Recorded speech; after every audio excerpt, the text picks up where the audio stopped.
जोगाड़ नहीं मिलल। 18 के उम्र में भी जोगाड़ नहीं मिलल। मिल जाए तो कैसे खेली होली हमरा यार ना मिलल।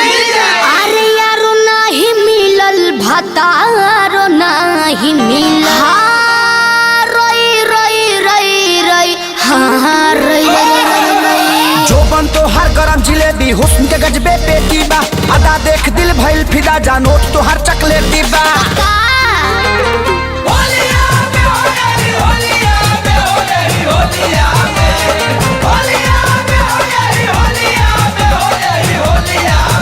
अरे यादव जी के हाँ यादव जी के अरे यादव जी के सही बनाई लीजिए यही होलिया में।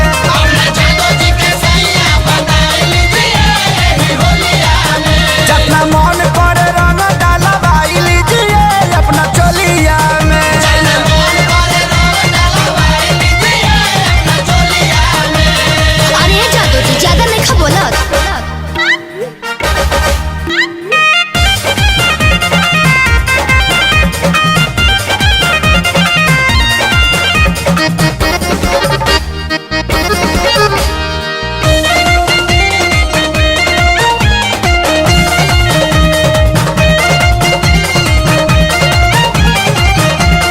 कैसे मानली भातार के करो एक दिन के खातिर।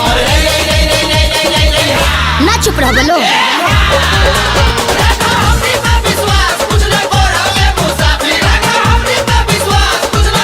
अरे सब बुझतानी हो नाही परम विश्वास हम बात में ना केहू के आई बहो। डिमांड रही जान सब हम मिल के हम तो हर पुराइब हो। अच्छा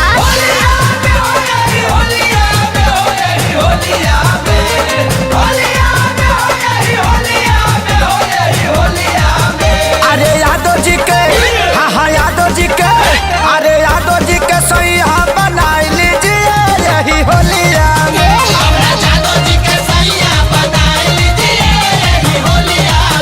जितना मन करे रंग डालवाई लीजिए अपना चोलिया में।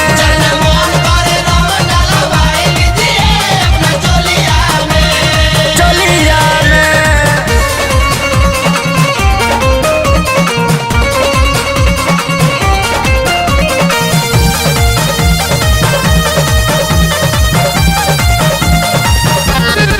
सुन चंदन यदुवंशी पीछा पड़ गहिल हो।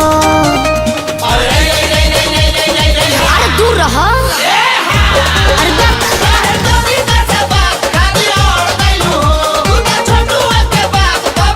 तो का चाहता रहो?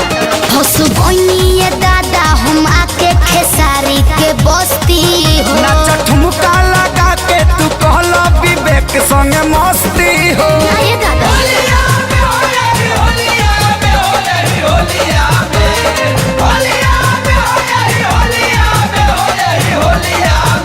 अरे यादव जी के हाँ यादव जी के अरे यादव जी के सही बनाई लीजिए यही होलिया में।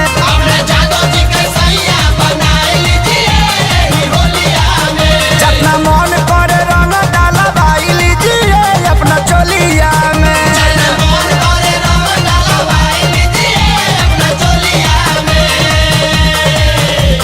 जाए जादू जी नाच के रख दिला।